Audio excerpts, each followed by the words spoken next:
I, Mia, am a simple girl from a humble background. All my life my dream was to settle down with a good job and start a family with someone who loves me. Back then I never realized just how unlucky I could be. My dreams would be fulfilled, but just in part. I did have a very successful career in landscaping. I graduated college as a star performer and started my own business very soon. I did have some backup from my parents who did their best to support me. They weren't rich but still managed to help me out with my business. Soon with my skill, I began to make a name for myself. When my business was doing somewhat well, I met Tony through a dating site. He was very sweet and really funny. We clicked instantly, and I was in awe of his charisma. Sadly, I later realized that these two characteristics were all he had. Initially, we had a great relationship. He was working as an accountant and was earning decently. I even met his mum Flora, who was an amazing woman. We pretty much never fought, unless it was about money. In some way or the other, Tony always expected me to shell out more. He said, "You know you should try spending a little more on us. You do earn a lot of money." "Yes, I do make a decent living, but I'm not a millionaire, Tony. Plus I have to send money to my parents since they invested in my business." "Why do you even do that? You are their only child, so it's not like their money will go to someone else." "Why are you being so pushy about this, Tony? We are happy the way we are. What seems to be the problem?" "Well, we can live a way better life with more money. Our living standards can be so high if you just contribute more. I don't send any money to my parents. You shouldn't either." "That is ridiculous. What you do with your money is none of my business. Besides, we aren't married yet. When and if we do get married, I will think about it." It's not like I didn't want us to have a good life. I just felt that it was way too early to splurge. Besides, I needed to be at least engaged to him before I even thought of joining finances. Everyone I spoke to agreed with me. When I told Tony about everyone's reaction, he went quiet and didn't push the topic. However, our fights about money continued. In hindsight, I should have considered it a red flag. However, I was naive and didn't know any better. So when Tony proposed to me, I was over the moon. I said yes, and we began planning the wedding immediately. I always thought that now that we are engaged, we will have less trouble with our finances. However, things would get much worse. I was the one who ended up paying most of our wedding money. I wanted a simple wedding, but Tony said, "We will only get married once, Mia. Why not splurge a little? It'll be worth it, you know." "I don't know, Tony. It's a lot of money, actually. I don't think it's wise to spend so much on a single day." "Don't be ridiculous, Mia. You can afford it, and I know that. This will be a big day, and I want only the best for us." "All right, I will think about it." Well, I didn't get much of a chance to think about it. Tony was actually actively involved in the planning and always ended up selecting the more expensive options. Even his own mother, Flora, decided to talk some sense into him. She said, "Tony, don't you think you are hogging the wedding? It's Mia's day too, and you are ignoring her input. That's not right." "She's fine with it, Mum. She knows it's for the best. We can't have a cheap wedding like you and Dad did." "There is nothing wrong with a cheap wedding, Tony. I think we are spending a little too much. It might get out of hand soon." "She is right. What's more important is respecting and loving the person you are marrying." "Mum, please don't give me advice. If your own advice had worked well, Dad wouldn't have divorced you. You might be satisfied with cheap things, but I am not." Flora burst into tears and excused herself. I was pretty mad on her behalf. I didn't know what had gotten into Tony. I calmed Flora and apologized for Tony's rudeness. I was getting very pissed off at my fiancé and decided to talk to him. However, he refused to admit his mistakes. We were extremely close to the wedding date and couldn't afford to postpone or cancel the wedding, so we went ahead with it. After our marriage, I was still hoping for things to improve. In the first year, we did have a great time together. Tony was super caring and loving towards me. I also had a great friend in Flora and regularly hung out together. Tony was still rude to her at times, but I scolded him and made him apologize. By the second year onwards, Tony changed completely. He started to spend a lot of money on luxury items and depleted our joint accounts. When we talked about the problem, he said, "Well, who cares if the money's gone? I've been telling you for ages that you need to put more money into our joint account." "We have a good life, Tony. There is no need for me to give more money. I already put in way more money than you do." "Yes, that's because you earn more. If you just stop sending your parents money and adding some more into our joint account, we will not run out of money. Fine, I'll send more money, but only if you promise to budget your expenses. Tony had agreed with my condition at that time. However, as soon as I put in more money, he started to shop and splurge again. At the end of the month, I was taking money out of my personal savings to buy groceries. It was an intense and stressful situation. We were fighting every day, and nothing improved. One day, I sat him down and said, "Things cannot continue like this, Tony. I'm almost out of money from my personal account. I can't keep the family afloat like this. Like I said, you need to stop spending money on your parents. That way we will have more money." "And what happens when I do that? You will spend all of it as well. You have no self-control. If money is so tight, why don't you get a second job? That will make things a lot easier." "You are kidding me right now. There is no way I'm taking another job because of your spending habits." "Look, Mia, you either find a way to bring in more money or I will divorce you. This is my final decision." I initially thought that he was bluffing, but I had no way to know. Even if he wasn't bluffing, there was no way I would do his bidding. By then, I knew I had enough with Tony's behavior. This was not what I signed up for. My work life was also suffering due to the constant fighting at home. Even my friends were concerned about my state of mind. So this time, I didn't give in. I didn't care anymore. The next month, when I deposited my share of the money into our joint account, Tony blew his top. He started to curse me out. He said, "What the hell, Mia? I clearly told you to send more money. This will only help us last 2 weeks at max. I've sent you more than enough, Tony. Maybe if you stop spending so much on gaming gear and fancy watches, we will finally have enough money to get groceries." "Don't tell me how to spend my money." "No, I am not telling you how to spend your money. I'm asking you to stop depleting our joint money." "This is my money too, and I will do what I want. Since you refuse to listen to me anymore, I am going to divorce you. I have the papers prepared. Just sign them." "Fine then. I'll sign them. I don't want to deal with you anymore." I was done with Tony. For a long time, I knew this was coming. No amount of conversation was enough to make him change his ways.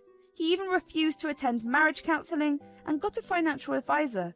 So the next day, we got our lawyers and signed the divorce.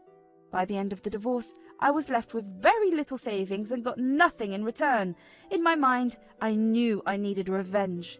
In my quest for revenge, I had actually planned something. Recently, I got in touch with a girl from my college named Irina. She's super beautiful but had tons of financial problems. When she approached me trying to know about my divorce, I told her some stories about my ex-husband being rich.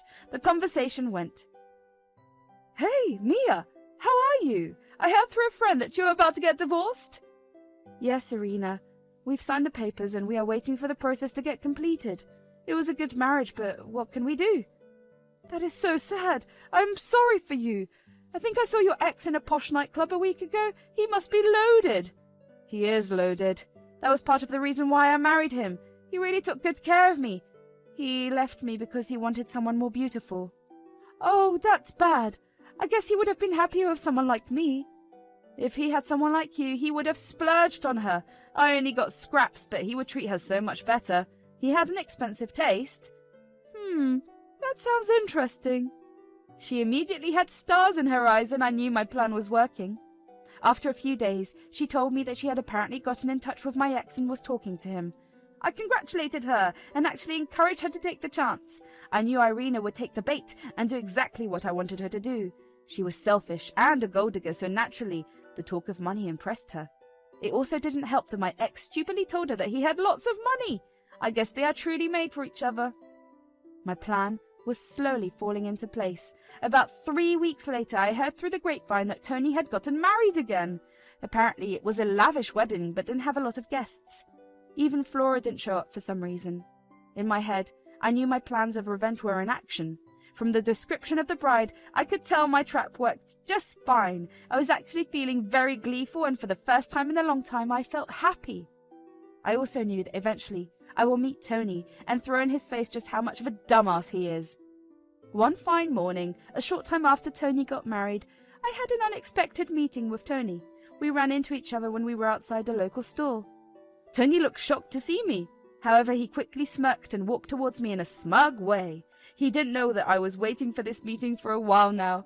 I said, "Hey, Tony, Long time no see. I hope you're doing well. I'm doing pretty great, actually. Just so you know, I got married recently. It was a grand event. Of course, you wouldn't know because I didn't invite you. I'm glad you didn't. So she must be special since you married her so soon.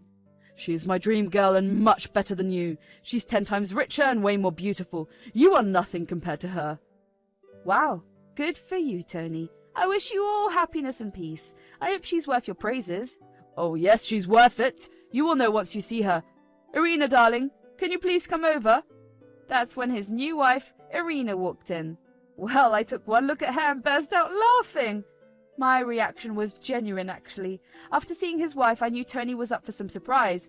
I was actually not surprised at all. Tony was pretty confused by my reaction. He looked at me weird and said, "Why the hell are you laughing, Mia? Have you gone insane because I got such a beautiful and rich girl?" Oh my god, this is so funny, Tony. You are hilarious. You really think she is rich? Well, let me just tell you then. I know her way better than you. I went to college with her. What? No, that's not possible. She went to an Ivy League college. You just got into a cheap college. Oh, trust me, Tony. She's everything that your nightmares are made of. She is broke and went to the same college as me. She also has tons of credit card debt. That is bullshit. I know she is rich. Her parents live in a mansion and have multiple properties all over the country. I did my research, Mia. Stop lying to me. Well, her parents are rich, but they disowned her long back. Even they were sick and tired of her shit. Why don't you ask your new wife there? I'm sure she won't lie now. Irina, is that true? Tell me she is joking. Well, now that we are married, there's no reason for me to lie to you. Yes, I did go to college with Mia. I heard from Mia that you have lots of money, so I decided to marry you. I knew you could support me and pay my debts. No, this cannot be true. You lied to me. I'm so happy for you. It's time you received your just desserts. You know what? I think you guys are just perfect for each other. Too bad I won't be around to watch this shit show in person. I simply turned around and left. I knew Irina would be a great match for Tony, so I secretly kept telling Irina how rich my Tony was. This gave her the idea that she could use him to pay her own debts. Irina took the bait and successfully nabbed Tony. She is extremely beautiful and had no trouble convincing my loser ex to date her. He fell right into her trap, or my trap, as many would say. I knew she would destroy his life just like he did mine. Flora was the one who first reached out to me after the fiasco. She called me up and begged for forgiveness on behalf of Tony. She said, "I'm so sorry, Mia. Tony is an absolute idiot. I warned him against divorcing you, but he didn't listen. He's always ignored my advice and listened to his loser father." Flora, please don't apologize for Tony. You've always been good to me. It's not your fault your son turned out to be a horrible husband. I don't know where I went wrong. Sometimes I can't even recognize him anymore. He told me that he has attached himself to a gold digger. I always had my suspicions about his new wife, so I didn't even attend the wedding. Well, Irina is just perfect for him. She's everything like Tony, actually. I'm sorry to say this, but your son deserves some karma. I actually agree with you, Mia. I did my best, but it's time he faces the consequences of his actions and habits. Only then will he learn and understand the value of love. We talked for some time, after which I returned to work. Flora and I kept in contact almost every day. It was through her that I received updates on Tony and Irina. My plan turned out to be a hit. Irina made Tony spend lots of money on her. She always had a taste for luxury and couldn't be satisfied with what she had. This was part of the reason why she was in so much debt. All her spending habits were now Tony's problem. Tony delayed divorcing Irina, thinking he could convince her parents not to disown her. He was also hopeful that they would come around once they had a child. He was so obsessed with their money, and he got into more debt while trying to make Irina happy. Irina's parents, however, have no plans of changing their mind. Instead, they willed everything to their son, or Irina's brother. 2 years pass, and they're still together. Tony was miserable with her, and even texted me from time to time. I never replied back. He once called me and said, "Mia, I'm so sorry for hurting you. I didn't know how valuable you were to me. Irina doesn't love me at all." Well, you didn't marry her for love. You did it for her looks and her non-existent money. I know I made a mistake. I'm already suffering from it. Irina doesn't let me be at peace. She's constantly spending money and verbally lashes out when I tell her to stop. She won't even take up a part-time job. If you are unhappy, you can always leave. I can't divorce her because she will get half of what is left in my name.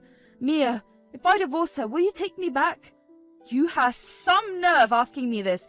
I will never take you back, Tony. You deserve this life you have made. It's about time you get some payback. Please, Mia, just one chance. I will get better. This time things will be different. I simply cut the call after that and blocked his number. I had no sympathy for him. I was already seeing someone else and had a pretty stable relationship. Plus, I had no intention of bringing back toxic people in my life. I was happy and satisfied with my new life. Tony and Irina divorced after her parents died. Any hope of inheritance quickly vanished when the will was read and everything was handed to Irina's brother. Tony was tired of Irina and divorced her. They fought an ugly legal battle and both lost a lot of money. Tony is currently miserable and almost became an alcoholic. Even Flora refuses to acknowledge him as her son. Tony had successfully destroyed his life while I created a new one. I am happy with my new boyfriend, and a proposal might just be around the corner. Flora and I are still friends, and she will get an invite to my wedding if and when it happens. Karma did its job, and now it is time for me to look towards the future.